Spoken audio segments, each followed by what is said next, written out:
السلام علیکم ورحمۃ اللہ وبرکاتہ۔ الحمدللہ رب العالمین، نحمدہ ونصلی علی رسولہ الکریم۔ اما بعد، قال اللہ تعالی فی شان حبیبہ ان اللہ وملائکتہ یصلون علی النبی یا ایھا الذین آمنوا صلوا علیہ وسلموا تسلیما۔ اللہم صل علی سیدنا نبینا شفیعنا حبیبنا مولانا محمد وبارک وسلم۔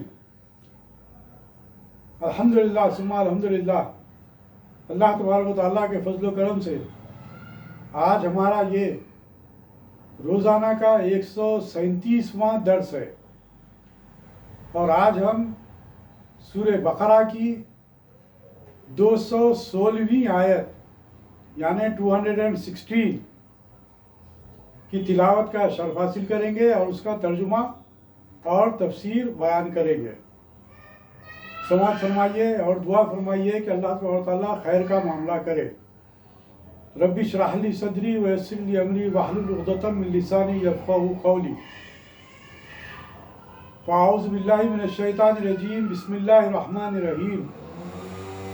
کتب علیکم القتال فہو کرہ لکم وعسى أن تكرهوا شيئا وهو خير لكم وعسى أن تحبوا شيئا وهو شر لكم والله يعلم وأنتم لا تعلمون۔ صدق اللہ العلی العظیم۔ آئیے اس کا ترجمہ سماعت فرمائیے کہ کتب علیکم القتال وهو کرہ لکم، تم پر جہاد فرض کیا گیا، وہ تمہیں ناگوار معلوم ہو۔ وَهُوَ عَسَىٰ أَن تَكْرَهُوا شَيْئًا وَهُوَ خَيْرٌ لَكُمْ، ممکن ہے کہ تم کسی چیز کو بری جانو اور دراصل وہی تمہارے لیے بھلی ہو۔ وَعَسَىٰ أَن تُحِبُّوا شَيْئًا وَهُوَ شَرٌّ لَكُمْ، اور یہ بھی ممکن ہے کہ تم کسی چیز کو اچھی سمجھو حالانکہ وہ تمہارے لیے بری ہو۔ واللہ یعلم وانتم لا تعلمون، حقیقی علم اللہ ہی کو ہے، تم نہیں جانتے۔ دشمنان اسلام سے دین اسلام کے بچاؤ کے لیے جہاد کی فرضیت کا اس آیت میں حکم ہو رہا ہے۔ یہ بہت ہی اہم آیت ہے، اس کو بہت ہی غور سے آپ لوگ سماعت فرمائیے۔ بہت ہی اہم آیت ہے۔ آج کے حالات پر اگر ہم غور کریں تو یہ آیت ہمیں رہبری کرتی ہے، رہنمائی کرتی ہے۔ اس کی تفصیل آپ کے سامنے رکھی جائے گی، آپ اس سے اندازہ لگا لیں گے۔ جہاد ہر شخص پر فرض ہے، خواہ لڑائی میں نکلے خواہ بیٹھا رہے۔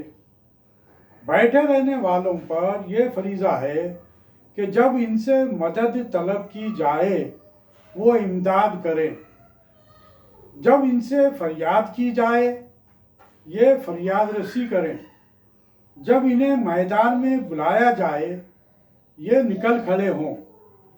صحیح حدیث شریف میں ہے، جو شخص مر جائے اور اس نے نہ تو جہاد کیا نہ اپنے دل میں جہاد کی تمنا کی ہو، وہ جاہلیت کی موت پر مرے گا۔ حدیث میں آتا ہے کہ فتح مکہ کے بعد ہجرت نہیں رہی۔ یہ بہت ہی اہم عنوان ہے اور بہت ہی اہم نکتہ ہے کہ فتح مکہ کے بعد ہجرت نہیں رہی، ہاں جہاد اور نیت برقرار ہے۔ اور جب تم سے جہاد کے لیے نکلنے کو کہا جائے تو نکل کھڑے ہو جایا کرو۔ یہ حکم آپ نے مکے کی فتح کے دن فرمایا تھا۔ آئیے اس سے متعلق مزید کچھ تفصیلات آپ سماعت فرمائیے کہ اس آیت کا پچھلی آیتوں سے چند طرح کا تعلق ہے۔ پچھلی آیتوں میں پہلے تو مسلمانوں کو جانی قربانی کے لیے آمادہ کیا گیا، پھر مالی قربانی کا صاف صاف حکم دیا گیا، اب جانی قربانی یعنی جہاد کا صاف حکم دیا جا رہا ہے، کیونکہ جہاد جان و مال کا بہترین مصرف ہے۔ گویا یہ آیت پچھلی آیتوں کا تتمہ ہے۔ پچھلی آیت میں فرمایا گیا کہ تم جو بھی بھلائی کرو گے رب اس سے خبردار ہے، یعنی کہ وہ جانتا ہے۔ اب اعلیٰ نیکی یعنی جہاد کا حکم دیا گیا۔ گویا یہ آیت پچھلے مضمون کی تفصیل ہے۔ پچھلی آیت میں فرمایا گیا تھا کہ ماں باپ، اہل قرابت، مساکین اور مسافروں کے لیے مال خرچ کرو تاکہ تمہیں راحت حاصل ہو اور انہیں اپنی زندگی گزارنے میں سہولیات حاصل ہو۔ اب فرمایا جا رہا ہے کہ اسلام و مسلمانوں کی خاطر اللہ کے لیے جان لگا دو، یعنی جہاد کرو۔ مجاہد کی قربانی سے ملک و قوم و دین و ملت سبھی کا بھلا ہوتا ہے۔ گویا پہلے بھی دینی و قومی خدمت کا ذکر تھا اور اب بھی اسی کی اعلیٰ قسم کا تذکرہ ہے، ادنا سے اعلیٰ کی طرف رجوع کیا جا رہا ہے۔ کتبہ علیکم القتال، کتبہ بمعنی فرض ہے، اور اس سے جہاد فرض فرمانا مقصود ہے۔ اس سے پہلے کی جو آیتیں گزری ہیں آپ کے سامنے وہ بات آئی تھی کہ جہاد یعنی کہ کتبہ علیکم القصاص بھی آیا تھا کہ قصاص تم پر فرض کیا گیا ہے کہ ناحق اگر قتل کیا جاتا ہے تو پھر اس کا بدلہ لو، اور قتل کا بدلہ قتل ہے، اور اس کے علاوہ جو اس کے افراد خاندان ہیں اگر اسے معاف کرتے ہیں کچھ مال لے کر تو وہ اس بات کی اجازت ہے، لیکن بدلہ ضروری ہے۔ ناحق مظلوم پر جو ظلم ہوتا ہے اور قتل کیا جاتا ہے تو اس سے بدلہ لینا آپ کے لیے شریعت میں پوری طریقے سے اجازت ہے۔ ان باتوں کو آپ غور سے سماعت فرمائیے۔ اور دوسری جگہ آیا تھا کتبہ علیکم الصیام، یعنی کہ تم پر روزے فرض کیے گئے، یعنی کہ کتبہ کا جو لفظ ہے وہ فرض کے لیے آتا ہے۔ تو جہاں پر فریضہ انجام دینے والی بات رہتی ہے، جو فرض کیا جاتا ہے اللہ تعالیٰ کی جانب سے، تو وہ کتبہ کا لفظ استعمال ہوتا ہے۔ جس طرح کتبہ علیکم القصاص میں ہوا اور کتبہ علیکم الصیام میں ہوا، اور اب یہاں پر کتبہ علیکم القتال یعنی کہ جنگ، باضابطہ جنگ کا لفظ جو ہے اس میں استعمال کیا گیا کہ جہاں کہیں بھی لوگ اگر آپ پر چڑھ آئیں، ناحق آپ پر ظلم کرنے لگیں اور دین کی راہ میں رکاوٹ بنے تو اس کے لیے آپ کو ان سے جنگ کرنا آپ کے لیے لازم ہے۔ یہ تمام باتیں انشاءاللہ تعالیٰ تفصیل آپ کے سامنے آئے گی۔ یہاں پر چونکہ کتبہ کا لفظ آیا تھا، آپ کے ذہن میں وہ بات آ جائے کہ کتبہ کا لفظ فرض کر دیا گیا، جیسا کہ ابھی آپ کے سامنے بیان کیا گیا کہ ہر مسلمان پر جہاد فرض ہے۔ دوسری بات یہ بھی بیان کر دی گئی، حدیث شریف بھی سامنے آئی کہ جس کے دل میں جہاد کا جذبہ نہ ہو وہ اس کی موت جو ہے سو فاسقانہ موت ہوگی، وہ جو ہے سو ایمان پر نہیں مرے گا۔ اور پھر بعض روایات میں یہ بھی بات بھی سامنے آئی کہ چاہے وہ یہودی ہو کے مرے یا نصرانی ہو کے مرے، یعنی کہ جس کے دل میں جذب جہاد اور شوق شہادت نہ ہو۔ مختلف روایات، مختلف احادیث کے کتب میں ہمارے سامنے آتی ہیں، تو اس سے جہاد کی اہمیت اور اس کی فرضیت کا آپ اندازہ لگا سکتے ہیں، جو آج کے دور میں بھی ہمارے لیے بہت اہم ہے اور رہبری کرتے ہیں کہ کہاں پر ہم کو کیا کرنا ہے۔ اس کی طرف علماء کرام پر بڑی بھاری ذمہ داری ہے کہ ملک میں ہونے والے حالات پر کہاں پر کس قسم کی رہبری کرنی چاہیے اور کب کون سا عمل کرنا چاہیے، اس کی طرف توجہ دلانی چاہیے، اور وہ جذبہ حقیقی ایمانی کیفیت اس کے اندر پیدا کرنے کی ضرورت ہے جو بنیاد ہے۔ بلکہ حقیقی معنوں میں اگر دیکھا جائے تو جیسا کہ یہاں بات آئی سامنے کہ دشمن اسلام جو دین کو نقصان پہنچانے کی سازشیں کرتے ہیں تو ان کے خلاف جنگ کرنا آپ پر فرض کر دیا گیا ہے۔ جہاں جہاں بھی سازشیں ہوتی ہیں، جہاں جہاں بھی دین سے روکا جاتا ہے، جہاں جہاں بھی عبادات سے روکا جاتا ہے تو وہاں پر اس حق کو منوانے کے لیے آپ کو میدان میں اترنا پڑے گا۔ اللہ تبارک و تعالیٰ ہم سب کو قرآن کا صحیح فہم اور ادراک اور ہمارے دلوں میں جذب جہاد اور شوق شہادت پیدا کرے، آمین یا رب العالمین یا ارحم الراحمین۔ گویا بمعنی حکم ہے اور ہو سکتا ہے کہ اس سے خبر دینا ہی مقصود ہو، یعنی ازل سے ہی تمہارے ذمے جہاد لکھا گیا تھا کہ لوح محفوظ میں تھا کہ امت مصطفیٰ صلی اللہ علیہ وسلم جانباز اور سرفروش ہوگی۔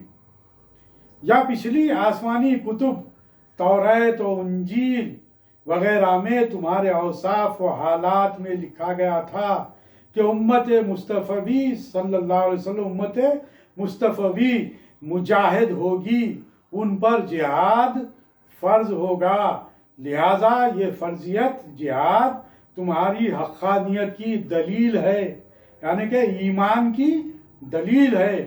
جیسے تبدیلی قبلہ، یعنی کہ تبدیلی قبلہ میں آزمائش ہوئی تھی کہ جس طرح نماز کی عین حالت میں قبلہ تبدیل کر دیا گیا تھا تو اسی حالت میں سرکار دو عالم صلی اللہ علیہ وسلم کی صحابہ نے پیروی کی اور اسی حالت میں سرکار صلی اللہ علیہ وسلم کی اتباع کرتے ہوئے قبلے کی جو ہے سو تبدیل کر دیا گیا، یعنی بیت المقدس سے کعبۃ اللہ شریف کی طرف۔ وہ جو آزمائش تھی یہاں پر بھی وہی بات آ رہی ہے کہ اس میں بھی آزمائش ہے کہ کون ہے جو جہاد کے فریضے کی ادائیگی کے لیے اپنے آپ کو تیار رکھتا ہے۔ علیکم، ظاہر یہ ہے کہ اس میں سب مسلمانوں سے خطاب ہے، اور کتیبہ سے مراد فرض کفایہ یہ بھی ہو سکتا ہے خاص صحابہ کرام یا خاص ان مسلمانوں سے خطاب ہو جن پر کفار حملہ کریں کہ اس صورت میں جہاد فرض عین ہے۔ یہ تمام احکام ہے، شریعت ہے، اس کو بہت ہی غور سے ہم کو اس پر جو ہے توجہ کرنے کی ضرورت ہے۔ یہ بھی ممکن ہے کہ سب مسلمانوں پر جہاد یا جہاد میں امداد دینا فرض ہو، گویا قتال سے شرکت جہاد مراد ہے۔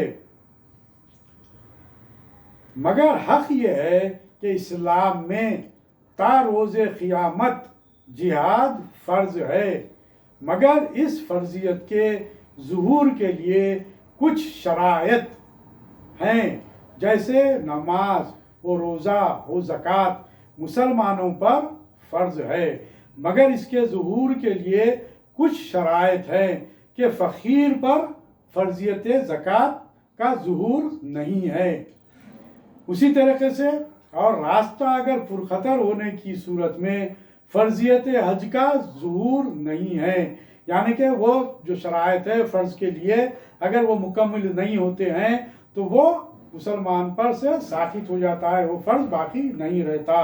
اسی طریقے سے فرضیت اور ہے، ظہور فرضیت کچھ اور۔ القتال میں الف لام مضاف الیہ کے عوض ہے اور اس سے کفار سے جنگ کرنا مراد ہے، یعنی اے عام مسلمانوں یا اے خاص کفار میں گھرے ہوئے مسلمانوں، تم پر کفار سے جنگ کرنا یا اس جنگ میں مدد دینا فرض کیا گیا ہے۔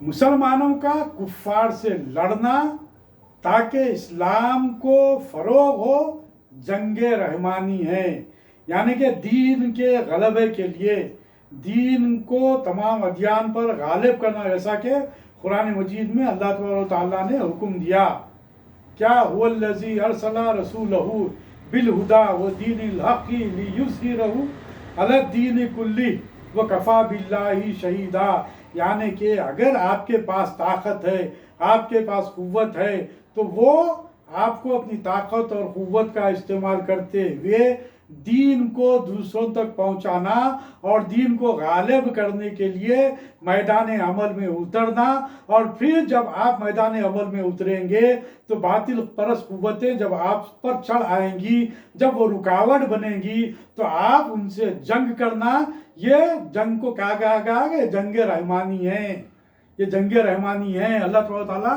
اس کا حکم دیا اور اس سے آپ کی اپنی فضیلت اس سے جو سو ظاہر ہوتی ہے اور آپ کے اپنے فرائض کو ادا کرنے کا حکم آپ کو ملتا ہے، اور محض اس لیے کفار سے لڑنا کہ رب تعالی راضی ہو جائے، جنگ روحانی و عرفانی ہے۔ یہاں جنگ رحمانی کا ذکر ہو رہا ہے، یعنی کہ اس آیت میں جو بات بتلائی گئی ہے کہ یہاں پر جو بات کہی جا رہی ہے کہ آپ اگر کافروں کے نرغے میں، کافروں کے گھیرے میں اگر آپ ہیں تو آپ کو لازم ہے کہ آپ مظلومانہ زندگی نہ گزاریں، بلکہ آپ ان سے مقابلہ کریں، آپ ظالموں کے ظلم کا شکار نہ ہوں، بلکہ آپ ان سے مقابلہ کریں۔ اور اگر آپ مقابلہ نہیں کر سکتے ہیں اور اگر آپ پر ظلم ہوتا ہے اور حکومتیں آپ پر چڑھ آتی ہیں اور آپ کو دین پر عمل کرنے نہیں دیتے ہیں، تو پھر آپ کے پڑوس کے ممالک اور پڑوسی لوگوں پر، پڑوسی جو مسلمان ہیں جو آپ کی مدد کر سکتے ہیں، ان پر فرض ہو جاتا ہے کہ وہ ایسے لوگوں کی مدد کریں۔ بہت سی آیات آپ کو جہاد سے متعلق آگے اور بھی آئیں گی، اس میں یہ تمام احکام آپ کو مل جائیں گے۔ بہرحال ہوا وہوا کرہ لکم، جو آیت میں جو بات آئی ہے، ہوا کا مرجع یا تو خطال ہے یا کتیبہ کا مصدر، یعنی فرضیت جہاد۔ اب یہاں پر جو بات آگے آئی کرہن، کاف کے پیش سے اور کاف کے زبر سے، کہ ایک ہی معنی ہیں۔ بعض نے فرمایا کہ کرہن بمعنی مجبوری اور کرہن بمعنی ناگواری، ناگوار گزرنا۔ وہوا کرہ لکم، جیسا کہ ہم آیت میں پڑھے کہ ایک چیز ہو سکتا ہے کہ تم کو ناگوار ہو لیکن تمہارے لیے وہ بہتر ہو، وہ اللہ تعالیٰ جانتا ہے۔ اس طریقے سے جو بات ہمارے سامنے آئی وہ یہ کہ بہرحال یہاں یہ لفظ گرانی یا طبعی مشقت کے معنی میں ہے، نہ کہ طبعی ناراضگی کے، کیونکہ مسلمان رب کے حکم سے ناراض نہ تھے اور نہ کبھی ناراضگی کا اظہار کیا کرتے تھے، یعنی کہ وہ بار گراں گزرتا تھا۔ جو ابتدا میں جو مسلمان ہوئے تھے ان پر جنگ لڑنا، یعنی کہ مال و دولت پوری جیسے آپ کی چھوٹ جائیں گی، آل و اولاد آپ سے چھوٹ جائے گی۔ بعض ایسے لوگ بھی تھے جو کہ ابھی ایمان میں داخل ہوئے تھے، تو ایمان کی تھوڑی سی کمی کی وجہ سے یہ معاملے بھی پیش آیا کرتے تھے، تو وہاں پر ایسے لوگوں کے لیے یہ بات کہی گئی ہے اور اس بات کی طرف توجہ دلائی جا رہی ہے کہ تمہیں یہ بات بارے گرا گزر رہی ہے، جہاد کرنا، جنگ کرنا کافروں کے ساتھ، حالانکہ تم کو یہ بارے گرا گزر رہا ہے لیکن ہو سکتا ہے کہ اس میں تمہارے لیے بہتری ہے۔ وہ بہتری کیا ہے وہ آگے آئے گی، آپ سماعت فرمائیے۔ یعنی کہ جہاد آپ پر فرض ہے، ہم پر فرض ہے۔ یہاں پر جو بات بتلائی گئی ہے وہ جہاد تمہیں طبعاً گراں ہے۔ کبیر نے فرمایا ہے کہ یہ فرضیت جہاد سے پہلے کا حال بتایا جا رہا ہے، یعنی اب تک تمہیں جہاد ناپسند تھا، یعنی کہ ناگوار گزرتا تھا کہ تمہارے دشمن زیادہ ہیں، یعنی کہ تعداد میں کثیر تعداد میں ہیں اور تم بظاہر کمزور، مگر خیال رکھو کہ عسیٰ ان تکرہوا شیئا وہو خیر لکم، عسیٰ کسی چیز کا قریب ہونا بتاتا ہے، شک کے لیے نہیں۔ در منصور میں فرمایا کہ قرآن کریم میں عسیٰ ضروری چیزوں پر فرمایا گیا ہے، سوا دو جگہ کے، کہ ایک تو عسیٰ ربہ ان طلقکن اور دوسرے عسیٰ ربکم ان یرحمکم۔ تکرہوا کراہتن سے بنا بمانے گرانی اور ناگواری ہے، شیئن سے تمام عبادات و فرائض مراد ہیں، کیونکہ عبادات کی مشقت نفس کو ناگوار ہے، اور خیرون سے نافع اور فائدہ بخش مراد ہے، یعنی قریب ہے کہ تم کسی چیز کو طبعاً پسند نہ کرو اور وہ در حقیقت تمہارے لیے فائدہ مند ہو. وَعَسَىٰ أَن تُحِبُّوا شَيْئًا وَهُوَ شَرٌّ لَكُمْ. یہاں محبت سے دلی میلان اور طبیعت کا رجحان مراد ہے. شیئن سے تمام لذیذ چیزیں جس جو تم پسند کرتے ہو، جسے ممنوع وہ حرام چیزیں مراد ہیں. یعنی کہ جو چیز تم پسند کرتے ہو لیکن وہ حرام ہے، تو ایسے چیزوں سے اجتناب کرنا چاہیے جو کہ تم کو پسند ہے، لیکن ہو سکتا ہے کہ وہ تمہیں پسند ہے لیکن اس کے اندر شر ہے، اس کے اندر نقصان ہے، تمہارے لیے خسارہ ہے. جو کچھ بھی برائی کا عمل ہے اس میں تمہارے لیے خسارہ ہے، اسی لیے شر کا لفظ استعمال کیا گیا ہے. شرن کے لفظی معنی ہیں پھیلنا.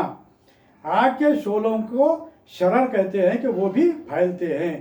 چونکہ برائی اور مصیبت بہت جلد پھیل جاتی ہے اس لیے اسے شر کہا جاتا ہے. یعنی بہت ممکن ہے کہ تم کسی ممنوع چیز کو طبعاً پسند کرو اور تمہارا دل ادھر مائل ہو اور وہ تمہارے حق میں مصیبت ہو، حالانکہ تم نہیں جانتے. ہاں، وہ خوب یاد رکھو کہ وہ اللہ جاننے والا ہے. واللہ یعلم وانتم لا تعلمون. اللہ تمہاری بھلائی برائی جانتا ہے، تم نہیں جانتے. تم تو ظاہر پر مائل ہو جاتے ہو، حقیقت کا علم رب کو ہے، لہذا اس کے احکام بلا توقف قبول کر لیا کرو. بغیر چوں چرا کے جو احکام آئے ہیں اسے قبول کر لو اپنے اوپر. اس کے تعلق سے چند اور باتیں آپ کے سامنے رکھتا ہوں. سماعت فرمائیے کہ ہجرت سے پہلے مسلمانوں کو جہاد کی اجازت نہ تھی.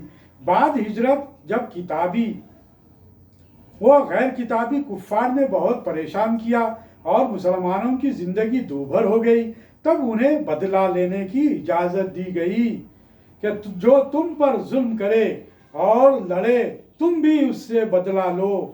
اس پر بھی مخالفین ظلم و ستم سے باز نہ آئے اور ایمان والوں کو ہر جگہ ہر طرح سے ستانا شروع کیا. تب انہیں جہاد کی عام اجازت دی گئی. یہ آیت عام اجازت بلکہ فرضیت کی ہے، چونکہ جنگ میں جانی و مالی قربانی کرنا ہوتی ہے اور یہ نفس پر کبھی کبھی بہت شاخ گزرتا ہے. نیز مسلمانوں کو اب تک جنگ کی عادت نہ تھی، لہذا فرمایا گیا کہ اے مسلمانوں، تم پر آئے خدا میں کفار سے جنگ کرنا فرض کیا گیا ہے. تمہیں جہاد گرا ضرور ہے مگر رب کے حکم پر سر جھکا دو. بہت ممکن ہے کہ تم کو کوئی چیز ناگوار ہو مگر حقیقت میں وہ تمہارے لیے بہتر ہو، اور ممکن ہے کہ کوئی چیز تمہیں بھلی معلوم ہوتی ہو مگر دراصل وہ تمہارے لیے مصیبت ہو. لہذا تم رب کے حکم کی اطاعت کرو، اپنے پسند و ناپسند کا خیال نہ کرو. کڑوی دوا مریض کو ناگوار ہے مگر صحت اسی میں ہے. اگر شروع بیماری میں ہی علاج نہ کر لیا گیا تو آئندہ مرض لا علاج ہو جائے گا. اگر ابھی تم نے کفار کا زور نہ توڑا تو آئندہ تمہاری زندگی ناممکن ہو جائے گی. یہ جملہ سماعت فرمائیے کہ اگر تم نے کفار کا زور نہ توڑا تو آئندہ تمہاری زندگی ناممکن ہو جائے گی، اور پھر کفار کا اور کفر کا سیلاب نہ رکے گا. تمہاری نگاہ فقط ظاہری عیش و آرام پر ہوتی ہے. ہم حقیقت کو جانتے ہیں، لہذا تم ہمارا حکم بلا تعمل قبول کر لو. اس وقت کی تکلیفیں تمہیں آئندہ آرام دے گی اور اس وقت کا آرام بعد میں تمہیں بہت سی مصیبتوں میں مبتلا کر دے گا. خیال رہے کہ اسلامی جنگیں چند قسم کی ہیں: حربی کفار سے جنگ، مرتدین سے جنگ، باغیوں یا خوارج سے جنگ. عہد صدیقی میں اکثر جنگیں مرتدین سے ہوئی اور عہد فاروقی اور عثمانی میں کفار حربی سے جنگیں رہی، اور عہد مرتضوی میں یعنی کہ حضرت علی رضی اللہ تعالیٰ عنہ کے دور میں باغیوں خارجیوں سے جنگیں ہوئی. ان جنگوں کے اقسام و احکام جداگانہ ہے جن کی تفصیل کتب فقہ میں مل جائے گی. اس آیت سے جو فائدے ہم کو جو ملیں گے، جو حاصل ہوں گے، اس کا ذکر یہاں پر بیان کیا جا رہا ہے کہ جہاد بہت بہتر عبادت ہے، اس میں عقلی و نقلی بے شمار فائدے ہیں جو ہم پہلے تفصیل وار بیان کر چکے ہیں۔ یہاں چند عقلی فائدے عرض کرتے ہیں۔ جہاد سے دنیاوی رغبت کم اور عقبہ کی طرف میلان زیادہ ہوتا ہے، جو کہ اطاعت کی اصل ہے۔ سپاہیانہ زندگی کا ذریعہ ہے، نہ کہ عیش کی زندگی۔ اگر دشمن کو ہماری بزدلی کا پتہ چل جاوے تو ہم کو پیس کر رکھ دیا جائے گا، کیونکہ طاقتور کمزور سے ہر بات منوا سکتا ہے، لیکن اگر ہم طاقتور ہو گئے تو دشمن یا تو ہماری اطاعت پر مجبور ہوگا یا ہم سے دور ہی رہے گا۔ دنیا میں مختلف انسان جمع ہیں اور ایمان کے بہت دشمن ہیں۔ اگر مسلمانوں میں طاقت نہ ہو تو دشمن ہلاک کر ڈالے، لہذا ضروری عمل یہ ہے کہ ایمان کی حفاظت کے لیے، جہاد کے لیے مسلمان ہمیشہ کمر بستہ رہیں۔ آج یورپ والوں کی عزت بھی اور حکومت بھی صرف اسی لیے ہے کہ ان کے پاس قوت ہے۔ موجودہ مسلمان اس لیے کمزور ہو گئے کہ انہوں نے جہاد کو ترک کر دیا۔ اس لیے ضروری ہے کہ جہاد کے فریضے کی تعلیم کو عام کیا جائے اور اس کی حقائق کو بیان کیے جائے۔ جہاد ہی سے امن و امان کا قیام ہے۔ اگر امن و امان قائم کرنا چاہتے ہیں تو تمہیں جہاد کرنا پڑے گا۔ ظالم کو ظلم کرنے اور فسادیوں کو فساد کرنے سے روکنے کے لیے جہاد ضروری ہے۔ ہر بات میں عقل کو دخل نہ دینا چاہیے۔ بہت سی باتیں بظاہر خلاف عقل ہوتی ہیں مگر مفید ہوتی ہیں۔ اس آیت سے نئی تعلیم یافتہ عبرت پکڑیں۔ شریعت کے اسرار معلوم کرنا اچھا ہے مگر عقل کی اطاعت بری۔ اطاعت اللہ اور رسول کی ہی کرو، خواہ عقل میں آئے یا نہ آئے۔ نفس کی ناپسندیدگی پر عذاب نہیں، بلکہ اگر اس کی مخالفت کر کے رب کی اطاعت کی جاوے تو زیادہ ثواب ہوگا۔ جہاد فرض ہے جبکہ اس کے شرائط پائے جاویں۔ اگر کسی ملک پر کفار چڑھائی کرے تو وہاں کے مسلمانوں پر فرض عین ہے۔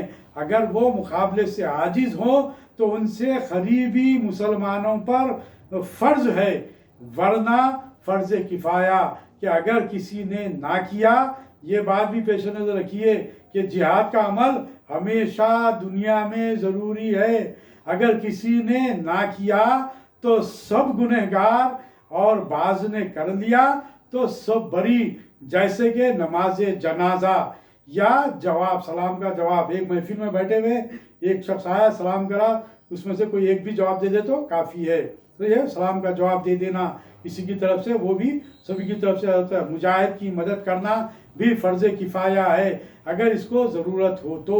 سرکار دو علیہ وسلم کی سیرت میں بھی ہمارے سامنے یہی باتیں آتی ہے کہ سرکار علیہ وسلم کے زمانے میں سرکار علیہ وسلم خود بھی بہت سے جہادوں میں شرکت کیے، لیکن بعض جہادوں میں آپ نے شرکت نہیں کیا۔ اس سے یہ بات سامنے آتی ہے کہ جہاد اگر ایک گروہ کر رہا ہے تو دوسروں پر سے وہ ساقط ہو جاتا ہے، یعنی کہ فرض کفایہ ہے کہ آپ دوسرے جنگ کر رہے ہیں، جہاد ہو رہا ہے تو دوسرے لوگ اگر امن میں ہیں تو وہ رہ سکتے ہیں۔ کیونکہ سرکار دو علیہ وسلم بھی بعض جگہوں میں حصہ لیا، بعض جگہوں میں صرف صحابہ کرام کو بھیج دیے، اور بعض جگہوں میں سرکار صلی اللہ علیہ وسلم نے حصہ لیا چند صحابہ کو لے کر، اور چند صحابہ کو مدینے اور مکے ہی میں چھوڑ گئے۔ تو اس سے یہ بات ہمارے سامنے واضح ہوتی ہے کہ جہاد آپ کے اوپر فرض ہے، لیکن وہ شرائط کے ساتھ ہے، لڑنے کی شرائط ہے۔ جہاد کے مختلف معنی ہیں۔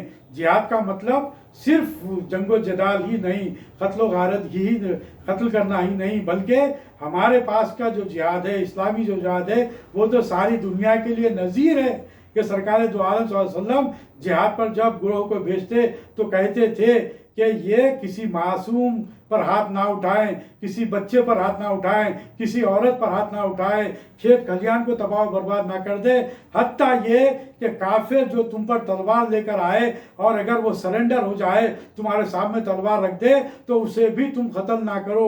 اس سے بڑھ کر، اس سے بہتر جہاد دنیا میں کوئی نہیں ہو سکتا، اور اس سے بہتر عمل دنیا میں کوئی نہیں ہو سکتا دنیا میں امن اور امان کو قائم کرنے کے لیے۔ اللہ تعالیٰ سے دعا ہے کہ اے باری تعالیٰ تو جو کچھ بھی ہمیں قرآن کے ذریعے احکامات پہنچا رہا ہے، اے باری تعالیٰ اس کا صحیح فہم اور ادراک ہمیں عطا فرما، اور ہمیں اس پر عمل کرنے کی توفیق عطا فرما۔ ربنا آتنا فی الدنیا حسنۃ وفی الآخرۃ حسنۃ وقنا عذاب النار۔